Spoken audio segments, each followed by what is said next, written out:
গতকালকে ছিল কিন্তু আওয়ামী লীগের প্রতিষ্ঠা বার্ষিকী। আমরা যে ধরনের তাদের থেকে আশা করছিলাম অত বড় ধরনের কোনো ঘটনা ঘটে নাই। এরা ঢাকা শহরে ওরকম কোনো কিছু করতে পারে নাই, আর আশেপাশে ওরকম কিছু আজকাল তো ভিডিও ফুটেজের মাধ্যমে ছোট জিনিস অনেক বড় করে দেখানো যায়, ওইগুলি হয়েছে।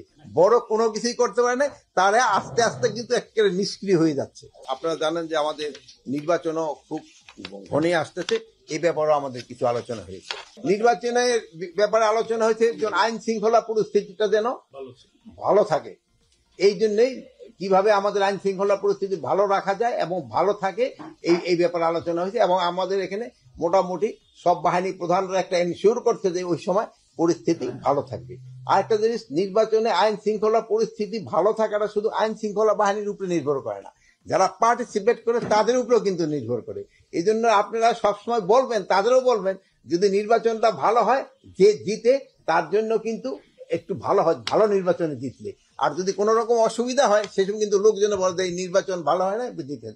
এই ভাই যেমন ধরেন যে 3 ভোটে হারছে, বাট সাহস করে বলতেছে যে আমি 3 ভোটে হারছি, যেহেতু নির্বাচনটা ভালো হয়েছে দেখি কিন্তু সাহস করে বলছে। তার না হলে উনি কি বলতো যে আমাদের কারচুপির মাধ্যমে হারানো হয়েছে। সেই সব কেন্দ্রে আপনারাও ছিলেন, আপনারাও কোনো কিছু বলেন না।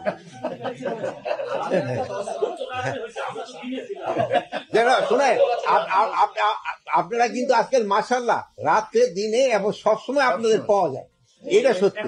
আপনারা কিন্তু রাত্রে দিনে সবসময় ভিজিলেন, এই জন্য আমি আপনাদেরকে ধন্যবাদ দেই। যে কোনো সময় যে কোনো পরিস্থিতিতে আপনাদেরকে আমরা সাহায্য চেয়েছি, আমরা পেয়েছি। এটা পুলিশ না, এটা সম্পূর্ণ আইন শৃঙ্খলা বাহিনী এবং এটা শুধু এবং অন্যান্য বাহিনী যেমন returning officer, polling officer, presiding officer, এদেরও কিন্তু একটা বড় দায়িত্ব রয়েছে। তার সর্বোপরি হলো ইলেকশন কমিশন, যেহেতু পুরা নির্বাচনটা নির্ভর করে হলো ইলেকশন কমিশনের উপরে।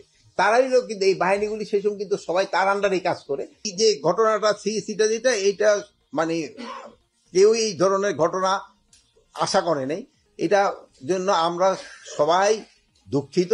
এবং এই ঘটনা ভবিষ্যতে যেন না ঘটে এই জন্য সব ধরনের ব্যবস্থাই নেওয়া হবে।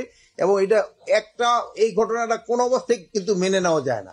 আর এই ঘটনা যারা ঘটিয়েছে তাদের কিন্তু একজনের আপনারা জানেন অলরেডি আমরা আইনের আওতায় নিয়ে এসেছি। পুলিশ তো নিষ্ক্রিয় না, আমি তো আগেই বলছি, পুলিশ আগের থেকে অনেকটা মানবিক হয়েছে। যেহেতু আগের মতো আপনাদের ওই কোনো কিছু হইলেই আগে একটা কথা বলে একটা বুঝানোর চেষ্টা করতো, ওইটা না করে আগে 2টা বাড়ি দিত।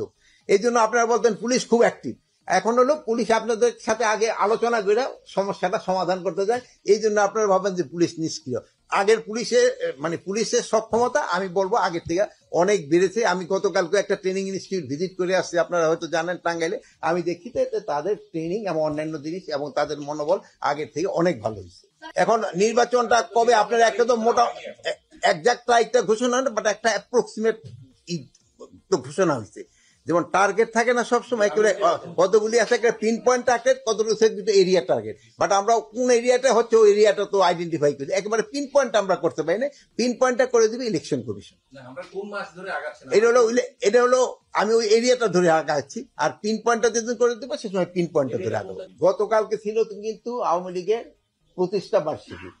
আমরা যে ধরনের তাদের থেকে আশা করছিলাম অত বড় ধরনের কোনো ঘটনা ঘটে নাই। এরা ঢাকা শহরে ওরকম কোনো কিছু করতে পারে নাই, আর আশেপাশে ওরকম কিছু আজকাল তো ভিডিও ফুটেজের মাধ্যমে ছোট জিনিস অনেক বড় করে দেখানো যায়, ওইগুলি হয়েছে। বড় কোনো কিছুই করতে পারে নাই, তারা আস্তে আস্তে কিন্তু একেবারে নিষ্ক্রিয় হয়ে যাচ্ছে।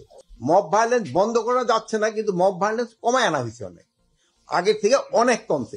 সংখ্যাটা তো যদি আপনি আমার দেন, হয়তো সংখ্যাটা আমি এই মুহূর্তে বলতে পারবো না, বাট একটা বড় সংখ্যার দিকে কিন্তু ব্যবস্থা করা